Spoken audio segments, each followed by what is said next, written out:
অন্যায়টা তো ও করেছে, ও আমার কাছে ক্ষমা চাইবে, আমি কেন সবসময় ক্ষমা চাইবো?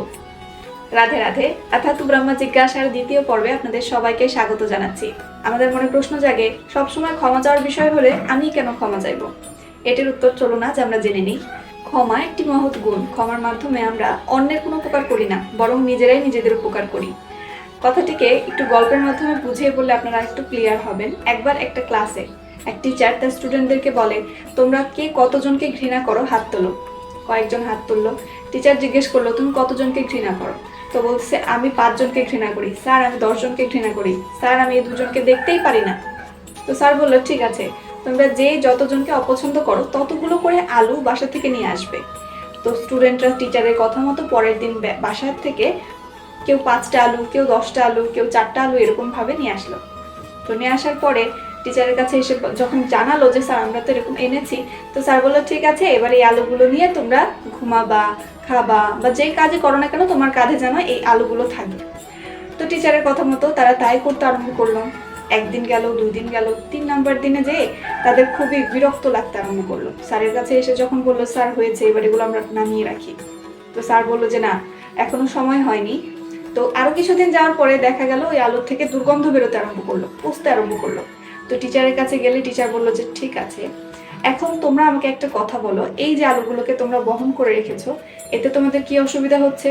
তো স্টুডেন্ট বললো, স্যার এখান থেকে অনেক দুর্গন্ধ বের হচ্ছে, পচে গেছে, আর এগুলো আমাদের কাঁধে বহন করে নিতে অনেক কষ্ট হচ্ছে, একটা আলাদা বোঝার মতো।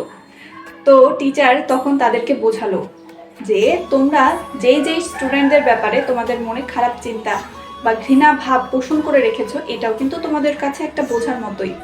তোমাদের মধ্যে এই যে বোঝাটা বা এই যে ঘৃণা ভাবটা, এটা আস্তে আস্তে তোমাদের মধ্যে একটা দুর্গন্ধ তৈরি করবে, তোমাদের যে ব্যবহার সেটা একটা বাজে প্রভাব ফেলবে। তাই তোমরা যদি এই আলোগুলোকে নামিয়ে রাখো, তাহলে তোমাদের ভেতর থেকে যে ঘৃণা ভাব বা কারোর প্রতি যে বৈরী ভাব, খারাপ মনোভাব আছে, সেটাকেও তোমরা পরিত্যাগ করো। তো টিচারের কথা অনুযায়ী স্টুডেন্টরা এটা বুঝতে পারলো এবং তাদের মনে যাদের যাদের ব্যাপারে ঘৃণা ভাব ছিল তাদের সবাইকে তারা ক্ষমা করে দিল। তো আসলে কি, এই গল্পটা থেকে আমরা এটাই শিক্ষা নিতে পারি যে আসলে আমরা যখন অন্যের প্রতি কোনো খারাপ মনোভাব রাখি বা অন্যের উপরে রাগ করে থাকি, তখন আসলে আমরা ওদের কোনো ক্ষতি করছি না, বরং নিজেদের ক্ষতি করছি, নিজেদের বোঝা বাড়াচ্ছি। তাই নিজের কাঁধ থেকেই বোঝাটা ছেড়ে ফেলুন এবং নিজেকে মুক্ত করুন। ইংলিশে এই ব্যাপারে একটা বিখ্যাত উক্তি আছে, সেটা হচ্ছে, forgive is to set the prisoner free and discover that the prisoner was you. অর্থাৎ ক্ষমার মাধ্যমে জেল থেকে সেই আসামিকে মুক্ত করে দাও আর আবিষ্কার করো আসামিটা আর কেউ ছিলে না, বরং ছিলে তুমি। আরেকটা কথা, ধরুন কেউ একজন আরেকজনের গায়ে কয়লা ফেলবে, তো ওই কয়লাটা তো তাকে ধরতে হবে। এবার কয়লাটা যখন সে ধরছে, আরেকজনের ক্ষতি হওয়ার আগে তার কিন্তু নিজের হাতটা পড়ছে, তাই না? ঠিক একই রকম, যখন আপনি অন্য একজনের ক্ষতির কথা চিন্তা করবেন, আপনার কিন্তু আগে সেই ক্ষতিটা হবে। তো মাথায় রাখবেন, ক্ষমা করে দিন, এটা আপনার জন্য মঙ্গলময়।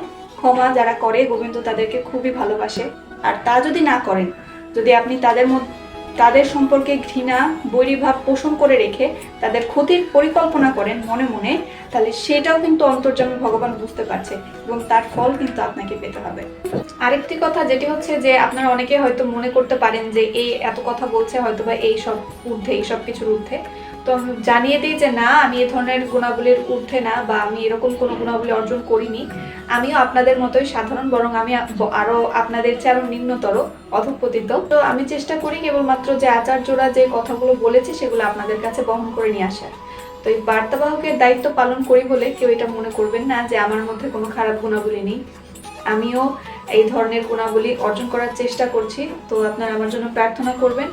আর আপনারা সবাই খুব ভালো থাকবেন। হরে কৃষ্ণ, রাধে রাধে।